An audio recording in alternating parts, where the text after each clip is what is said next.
നമസ്കാരം. എക്സ്പോർട്ട് ചെയ്യുമ്പോൾ ROSTL, RODTP എന്നൊക്കെ പറഞ്ഞ് നമുക്ക് ഈ സ്ക്രിപ്റ്റുകൾ കിട്ടും. ഈ സ്ക്രിപ്റ്റ് നമ്മൾ അയക്കുന്ന പ്രോഡക്റ്റിൻ്റെ HSN കോഡിന് ആനുപാതികമായിട്ടായിരിക്കും.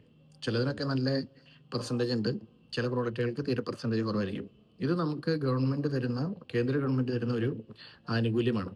നമ്മൾ എക്സ്പോർട്ട് ചെയ്യുന്ന ഒരു ഗുഡ്സിന് ആനുപാതികമായിട്ട് നമുക്ക് ഇമ്പോർട്ട് ചെയ്യുന്ന ഡ്യൂട്ടിയിൽ ഇത്ര രൂപയ്ക്ക് ഇളവ് എന്നുള്ളതാണ് ഈ സ്ക്രിപ്റ്റിൻ്റെ ഒരു ഒരു കടമ.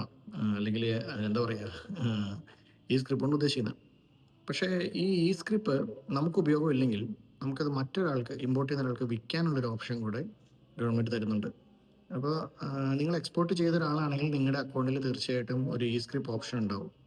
ഇ സ്ക്രിപ്റ്റ് ഓപ്ഷൻ നിങ്ങളുടെ ഐസ് ഗേറ്റ് പോർട്ടലിൻ്റെ അകത്ത് ഇ സ്ക്രിപ്റ്റ് ക്രെഡിറ്റ് ലെഡ്ജർ എന്ന് പറയുന്ന ഒരു ഓപ്ഷൻ്റെ അകത്ത് നിങ്ങളുടെ പേപ്പേഴ്സൊക്കെ കറക്റ്റായിട്ടാണ് ഷിപ്പിംഗുകാർ ഫയൽ ചെയ്തത് എന്നുണ്ടെങ്കിൽ അതിൻ്റെ അകത്ത് 2 അക്കൗണ്ട് ഉണ്ടാവും.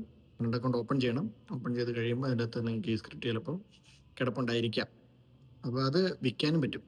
അത് കുറേ ആളുകൾക്കൊന്നും അറിയില്ല. ഒരുപാട് ഈ സ്ക്രിപ്റ്റുകളും അതുപോലെ ഈ GST റീഫണ്ട്, അതായത് നമ്മൾ എക്സ്പോർട്ട് ചെയ്യുമ്പോൾ നമുക്ക് GST ഇല്ല, GST ഫ്രീ ആണ്.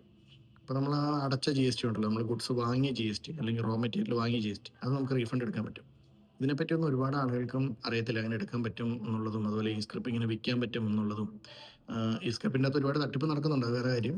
ഈ സ്ക്രിപ്റ്റിനൊക്കെ അന്യായ വിലയൊക്കെ പറഞ്ഞ് പല നോർത്ത് ഇന്ത്യൻ കമ്പനികളും വന്നിട്ട് ഈ സ്ക്രിപ്റ്റുമായിട്ട് അങ്ങ് പോകും. പിന്നെ പൈസയും കിട്ടത്തില്ല, അഡ്രസ്സും ഉണ്ടാവില്ല, അങ്ങനത്തെ പ്രശ്നങ്ങളൊക്കെ നടക്കുന്നുണ്ട്. എന്നാൽ പോലും ഇതൊക്കെ വിൽക്കാൻ പറ്റുന്ന കാര്യങ്ങളാണ്. അത് ഒരുപാട് എക്സ്പോർട്ട് ചെയ്യുന്ന ആൾക്ക് അറിയത്തില്ല. അവർക്ക് വേണ്ടിയിട്ട് ഇത് ഷെയർ ചെയ്യാം. ഇനി നിങ്ങളുടെ അടുത്ത് ഏതെങ്കിലും ഈ സ്ക്രിപ്റ്റ് കൊടുക്കാനായിട്ടുണ്ടെന്നുണ്ടെങ്കിൽ അവർക്ക് ധൈര്യമായിട്ട് എനിക്ക് പേഴ്സണലി മെസ്സേജ് അയക്കാം, അല്ലെങ്കിൽ ഞാനൊരു നമ്പർ എൻ്റെ താഴെ കമൻറ്റിൽ കൊടുക്കാം. ഈ സ്ക്രിപ്റ്റ് വിൽക്കാനുണ്ടെങ്കിൽ അല്ലെങ്കിൽ എങ്ങനെയാണ് എൻ്റെ തൊണ്ടോ ഇല്ലയോ എന്നറിയണമെന്നൊക്കെ ഉണ്ടെങ്കിൽ നിങ്ങൾക്ക് ആ നമ്പറിൽ ചെക്ക് ചെയ്യാം, നിങ്ങൾക്ക് എക്സ്പോർട്ട് ചെയ്തവരാണെങ്കിൽ. Okay, by.